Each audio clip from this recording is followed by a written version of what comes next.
ভাবি, আমার সোনা বউকে খুঁজে পাচ্ছি না, সে কি আপনাদের বাসায়? মন থেকে বলছি ভাই, আপনার মতো স্বামী যেন প্রতিটা মেয়ের ভাগ্যে জোটে। নিশ্চয়ই আল্লাহ আপনার দোয়া কবুল করবে। আরে ভাই, আপনার বউ তো 6 মাস আগে মারা গেছে, প্রতিদিন কেন জিজ্ঞেস করেন? বারবার শুনলে কলিজাটা জুড়াইয়া যায়। এই মার্কেটে চলো, আমার 2খান শাড়ি কিনে দিবা। গত মাসে 2খান কিনে দিছি, সেই 2খান আগে শেষ করো। ও শাড়ি এলাকার লোক দেখে ফেলছে, এখন আমার নতুন শাড়ি লাগবে। তোমারও তো এলাকার লোক দেখতে দেখতে বিরক্ত হয়ে গেছে, আমি কি নতুন আরেকটা আনতে গেছি? ভাবি, আমার সাথে বাইকে ঘুরতে যাবেন? না ভাই, শুনছি আপনি নাকি বাইক অনেক স্পিডে চালান। ঠিকই শুনছেন, এত স্পিডে চালাই রাস্তার মানুষ আমাকে দেখতেই পায় না। আপনারে দেখতে পাই না তাতে কি হয়েছে? রাস্তার লোকজন যে আপনার মা বোন এক করে, সে খবর কি রাখেন?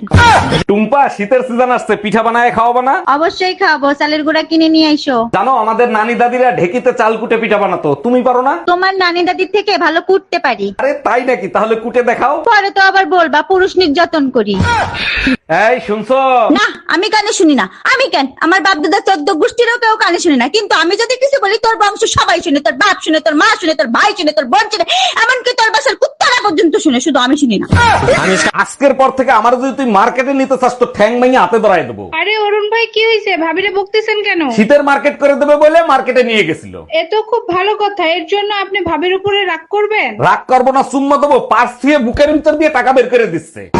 শীত চলে এসে, ঘর ভাঙিয়ে নতুন ঘর বানাতে হবে, তা নাহলে শীতে থাকা যাবে না। আমি থাকতে পারবো, শুধু 2টা কম্বল হইলেই আমার হয়ে যাবে। আচ্ছা, ঘর ভাঙা ভালো মেস্তুরি তোমার জানা আছে? তোমার মা আর বোনের খবর দাও, টেরও পাবা না কখন ঘর ভেঙে দিয়ে গেছে।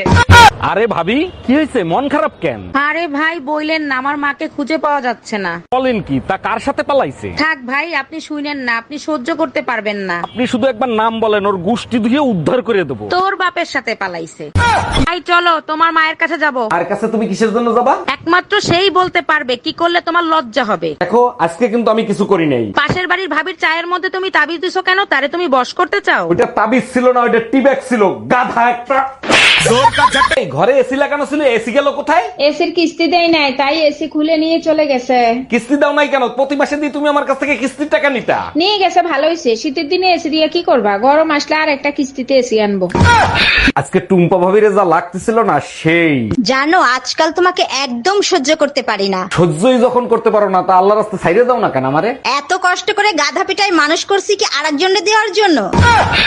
এই লোকটারে বিয়ে করে জীবনে সুখ শান্তি সব বিসর্জন দিছি। মুখ না চালায় হাত চালাও, কাজ তাড়াতাড়ি হবে। আচ্ছা, তুমি সময় পাইলেই বিয়ের অ্যালবাম দেখো, কি খোঁজোর মতো বলো তো? ওই লোকগুলোরে খুঁজতেছি যারা বিয়ের সময় দোয়া করছিল সারা জীবন সুখে শান্তিতে থাকেন।